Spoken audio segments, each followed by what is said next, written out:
जी तमाम देखने सुनने वालों को राना सरवर का सलाम मसनून कादर मुतलक आपको दुनिया आखिरत की कामरानियाँ अता करे। आज एक बड़ा स्पेशल व्लॉग है मेरे मोहल्ले में नून लीग का जलसा था।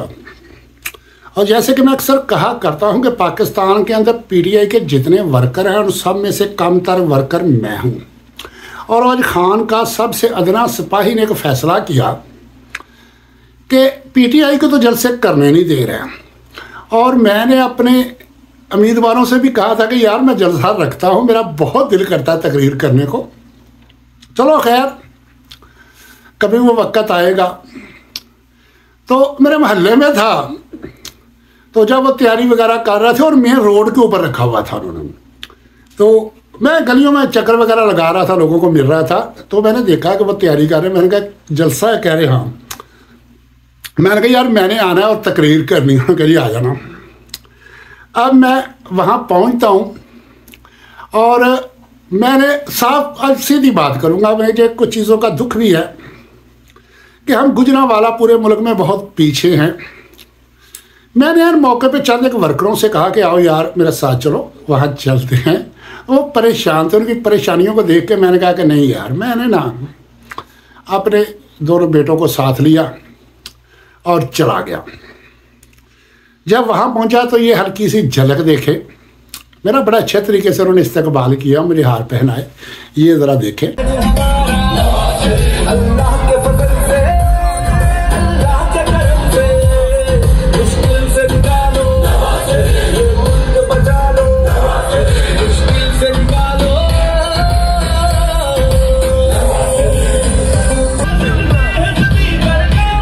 ये देख लिया। उसके बाद मैं स्टेज पे चढ़ता हूँ और वहाँ जो मेहमान वगैरह थे सबको मैंने हाथ मिलाया, मिला। और मैंने उनको कहा कि यार उम्मीदवार से पहले मुझे तकरीर का चंद मिनट का मौका दें। मैंने पूरे इलाके के नौजवानों की तर्जमानी करनी है। जो लोग जहाँ नहीं ना आए उनका नुमाइंदा बन के मैं आया। तो ये भी छोटा सा क्लिप देखें कि मैं स्टेज के ऊपर चढ़ा और उन्होंने आगे से माजरत की। आज मोहब्बत नाल तुसी इस टाइम ते खड़े हो जाओ, ऐसा ही मोहब्बत नाल तुसी जोक दा जोक 8 फरवरी ਨੂੰ ਨਿਕਲ ਕੇ ਸ਼ਹਿਰ ਤੇ ਬੋਲ ਆ के मुफ्ती शफीक साहब ते तौफीक भट्ट साहब ਨੂੰ कलामिया फिर साहब ਨੂੰ बुलाया, ਤੇ तौफीक भट्ट साहब ਨੂੰ बुलाया। बाद उनके जो पीपी 63 के उम्मीदवार थे तौफीक भट्ट साहब, वो तकरीर करने के लिए आए। तो मैंने ना जो मेज़बान था उनसे मैंने कहा यार मैंने स्टेज पे नहीं, मैंने ना नीचे बैठना है। खैर साथ ही उनके ना अजीज़ थे, उनका घर था, जल्दी से वहाँ से उन्होंने सोफ़ा मंगवाया और स्टेज के साथ उन्होंने सोफ़ा रख के ना मुझे वहाँ पे बैठा दिया। ये भी एक छोटी सी झलक उसकी आप देख लें।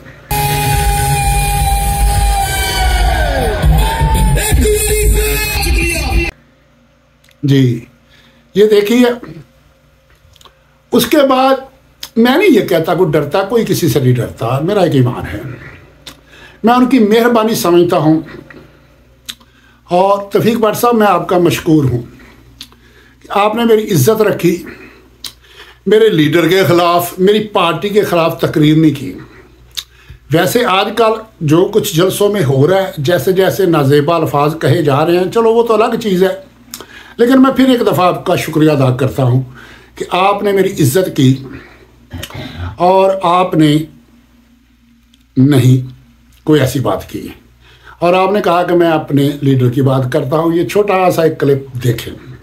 कश्मीर है कितने एक मिनट चुप कर जाओ, लविया चंगी गल है। यहाँ तो कहते एक मिनट गल्लां ने असीं ओहदी गल नहीं करते, असीं अपने लीडर की गल कर रहे हैं। और जिवें आंदे ने पंजाबी तेरियां ते गल्लां ही ने सिर्फ, ते असीं अपने लीडर की कर रहे हैं।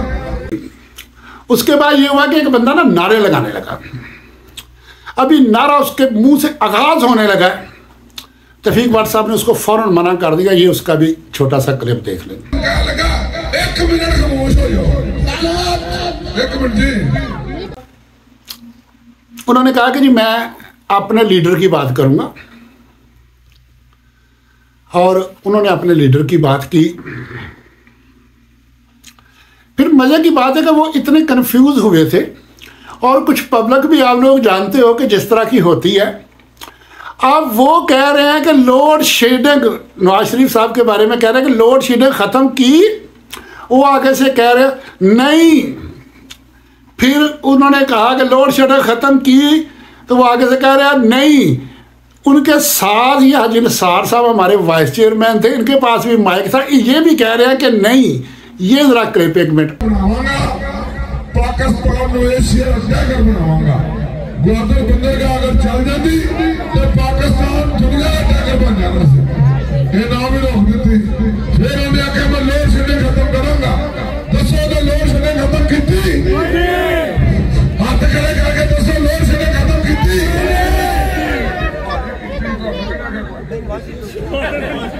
मैंने मियां नवाज शरीफ साहब ने लोड शेडिंग खत्म की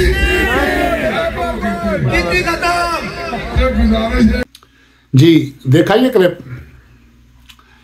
फिर क्या होता है कि वो तौफीक भट्ट साहब जो है ना, वो उसे कह के फिर दोबारा नारा लगा के फिर वो कहते हैं, फिर उसको ऐसे हाथ मार के ना, फिर उसे कहता है कि कहोगे करवाई, फिर वो कहता है करवाई।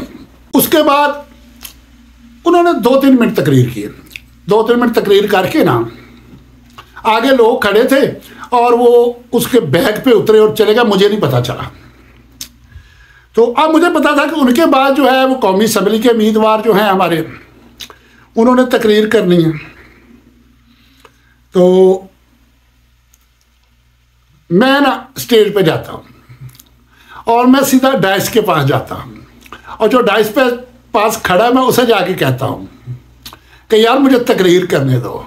वो आगे से हंस के ना मेरे ऐसे गले मिलता है और मेरे कान में कहता है कि यार हमारा प्रोग्राम खराब। मैंने कहा यार नहीं, मुझे वाइस चेयरमैन साहब सारे बैठे होंगे।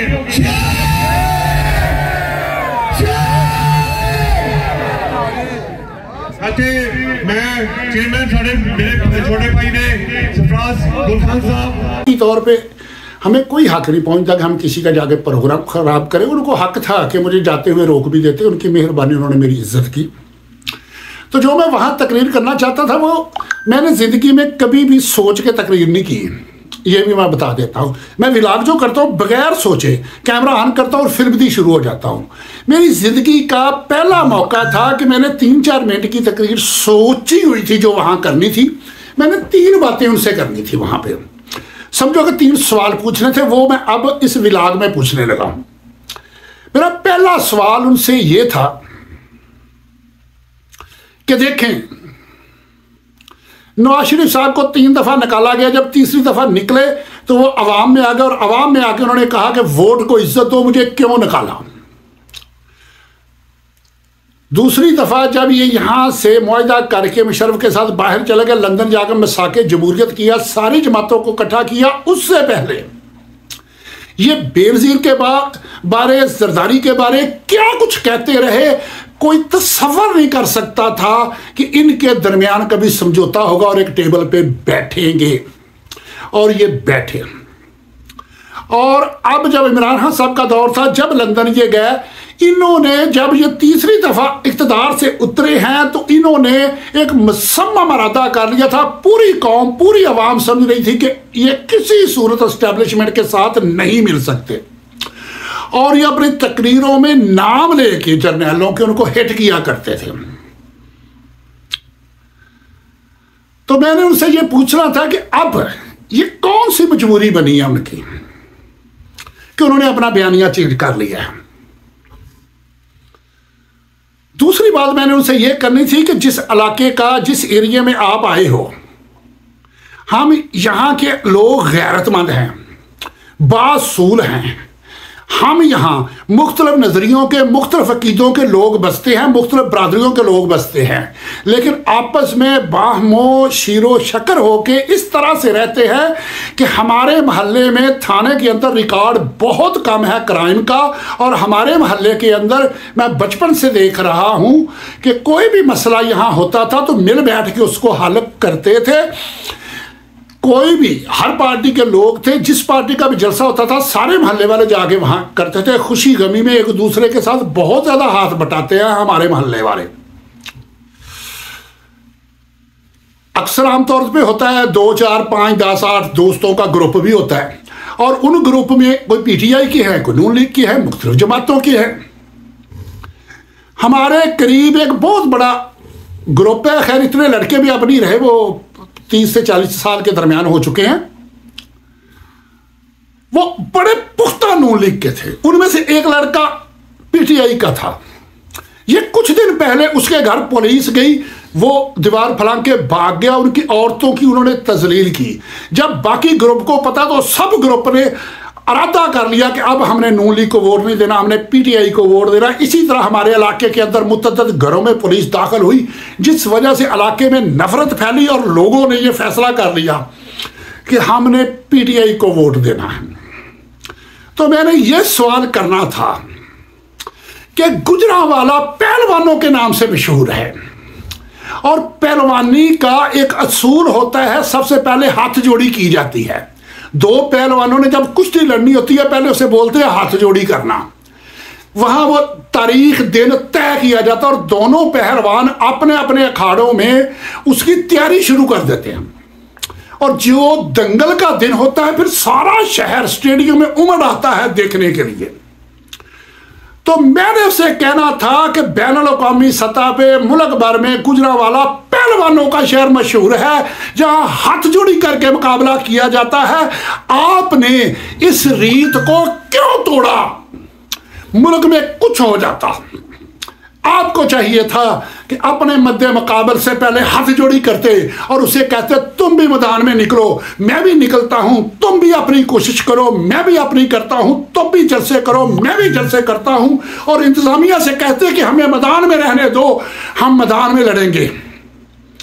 ये रीत खत्म करके क्या तूने ऐसी साजिश तो नहीं रचाई कि अब गुजरांवाला को पहलवानों का शहर कहने की बजाय हेजड़ों का शहर कहना शुरू कर दे? अगर हेजड़ों का शहर कहना शुरू कर दिया तो उसका जिम्मेदार कौन होगा?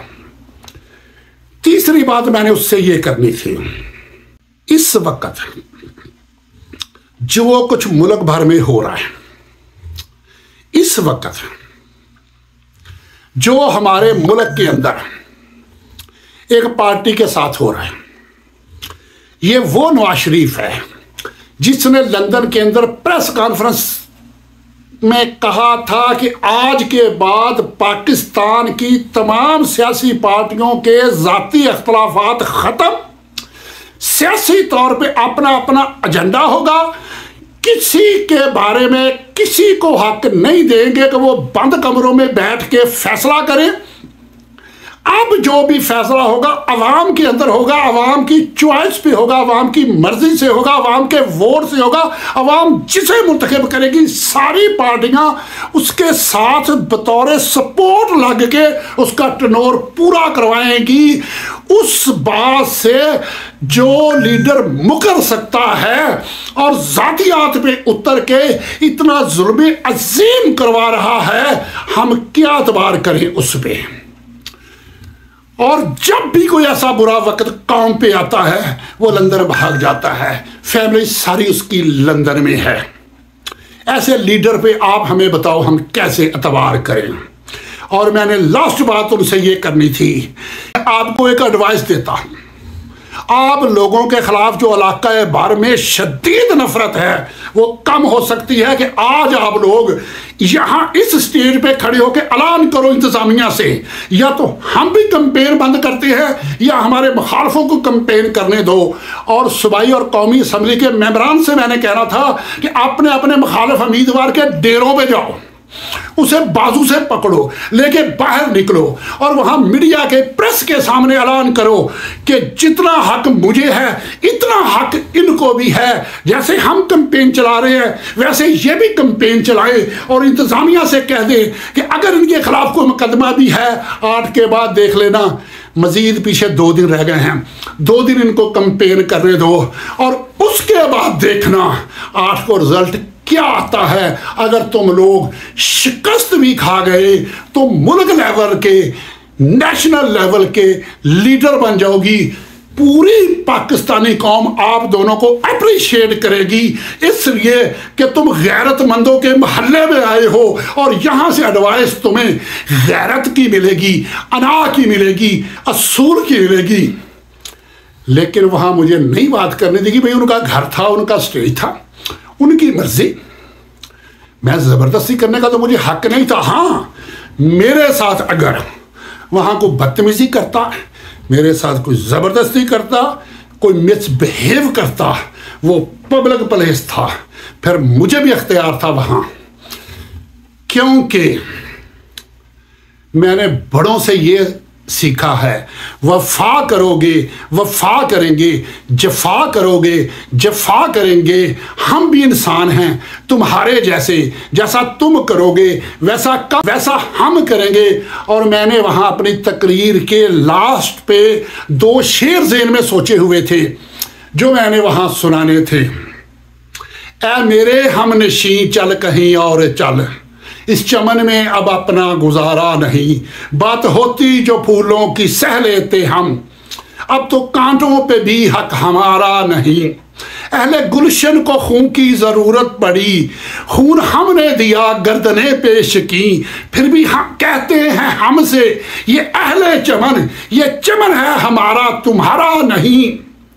जालिम अपनी किस्मत पे नाजा ना हो, जालिमों अपनी किस्मत पे नाजा ना हो, दौर बदलेगा वक्त की आवाज़ है, वो यकीनन सुनेगा सदाएं मेरी, क्या खुदा है तुम्हारा हमारा नहीं। इसके साथ मैंने तकरीर का एंड करना था। अब ये YouTube के ज़रिए भी उन तक पहुंच जाएगी। मेरे महल्ले में आए, मैंने आपकी इज़्ज़त की, रिस्पेक्ट की, मैं वहाँ गया, आप लोगों ने मेरी इज़्ज़त की, रिस्पेक्ट की। अगर यही तरीका मुल्क में ना सही अपने हलकों तक हम फैला लेते तो पूरे मुल्क में एक रवायत कायम हो जाती। अफसोस कि नवाज शरीफ की वजह से उसकी पार्टी के अंदर कोई अच्छे लोग भी हैं, उनके भी दिन बुरे आ गए हैं। कुछ जुगनू सितारा संभाल रखना, मेरे अंधेरों की फिक्र छोड़ो, बस अपने घर का ख्याल रखना। अल्लाह हाफ़िज़।